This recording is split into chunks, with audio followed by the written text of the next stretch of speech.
The People's Democratic Republic of Laos is one of the poorest countries globally, and thus it is highly dependent on foreign aid. It is an agricultural economy in which rice cultivation accounted for about 20% of GDP and around 80% of employment in 2017. 93% of its land is devoted to subsistence farming of rice. Laos is highly vulnerable to climate change. In recent years, the country has frequently experienced extreme weather, as in droughts, floods, and landslides. The unpredictability of the rainy seasons also have destroyed rice crops, contributed to outbreak of diseases, and increased food insecurity in the country. Food security has been defined as a situation that exists when all people at all times have physical, social, and economic access to sufficient, safe, and nutritious food that meets their dietary needs and food preferences for active and healthy life. The concept has, however, been criticized as a top-down approach following the perception of state actors rather than the ones of poor people suffering from hunger. In light of this, the documentary centers its study on the local level, demonstrating that local communities are mainly impacted by decisions taken at the national and global level. In other words, the technocratic approach to food security has been shaping the majority of policies tackling hunger and poverty. This is Phuoc Phir village. It is located in central Laos on the northeast plain of the river. Here, rice cultivation is mainly used for personal consumption, but it is also a means to send their children to school, pay for water, chemical fertilizers and utilities. However, the production of rice in this village and in all others have had to be significantly adjusted to deal with the impacts of climate change. For instance, modern machinery and chemical fertilizers have replaced traditional methods in order to improve yields and crop resistance. However, research conducted by Greenpeace has indicated that chemical fertilizers have a detrimental long-term effect on agriculture and climate change. This is because villagers are increasingly dependent on the use of fertilizers. Their overuse is contributing to the highest single share of agricultural greenhouse gas emissions. Climate change has directly impacted this village. For example, rice yields have decreased by 50% due to tropical storms, increased droughts, elongation of dry seasons, and the shortening of raining seasons. Climate change has significantly altered the weather patterns of this country.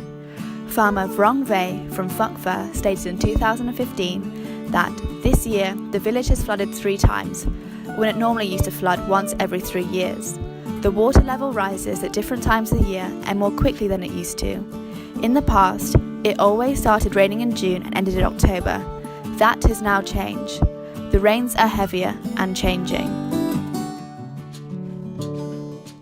Climate unpredictability has become the norm in Laos, as the government continues to focus on achieving 90% of electrification in the country by 2020. This government priority, which has and will continue to contribute to climate change, combined with no comprehensive rice policy, demonstrates the lack of direct government support villagers receive to combat climate change and therefore food insecurity.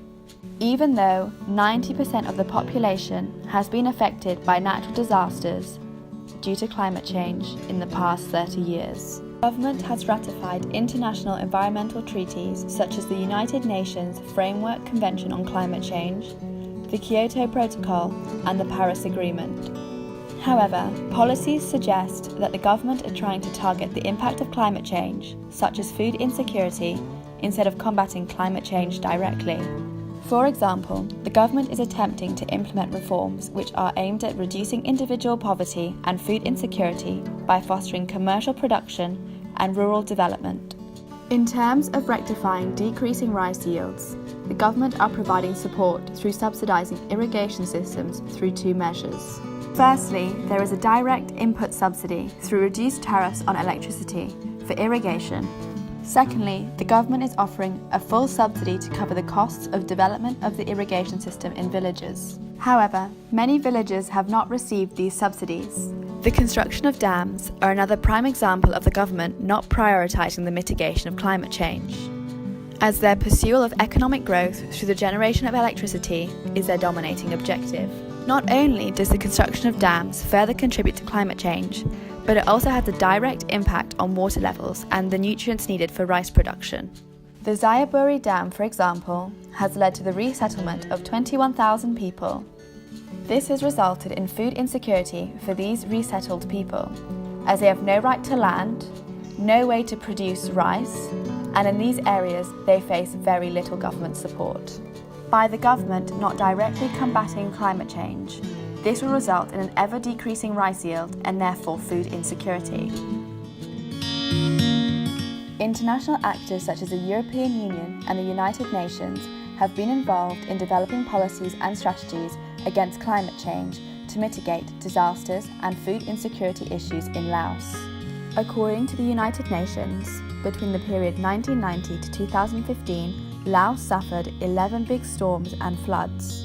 Non-governmental organisations such as CARE, Denmark and the World Food Programme aim at increasing the agricultural production by introducing new farming techniques and practices to help farmers better cope with the impacts of climate change.